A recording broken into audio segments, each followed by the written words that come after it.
எங்களுக்காக துஆ செய்யுங்க. உங்க துஆல எங்களையும் ஞாபகம் வச்சுக்கோங்க.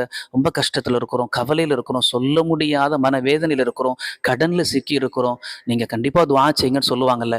இப்ப நாம அவங்களுக்காக இந்த மாதிரி உள்ளவர்களுக்காக அவங்களுக்கே தெரியாமல் நம்ம அல்லாஹ்ட்ட துஆ செய்றோம்னு வச்சுக்கோங்களேன். அது எப்பேற்பட்ட மகத்துவமானதுன்னு சொன்னா, சஹீஹ் முஸ்லிம்ல வரக்கூடிய ஆதாரபூர்வமான ஒரு உணர்வு ரீதியான நிகழ்வு பார்க்கலாமா? ஹஸரத் ஸஃப்வான் இப்னு அப்துல்லா ரஹிமஹுல்லா இவங்க யாருன்னு சொன்னா சஹாபி கிடையாது, நபி தோழர் கிடையாது. மாறாக நபி தோழர்களின் காலத்துல வாழ்ந்த தாபிஈ.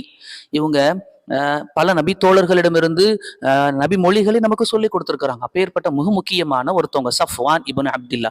இவங்க ஒரு சந்தர்ப்பத்துல ஒரு நபி தோழரை சந்திக்கிறதுக்காக போறாங்க. அவங்க வீடு தேடி யார் தெரியுமா? அபூ தர்தா ரலியல்லாஹு அன்ஹு. அபூ தர்தா அவங்களே சொல்றாங்க, சஹீஹ் முஸ்லிம்ல வருது, அதைத்து அபூ தர்தா ஃபி மன்சிலி ரலியல்லாஹு.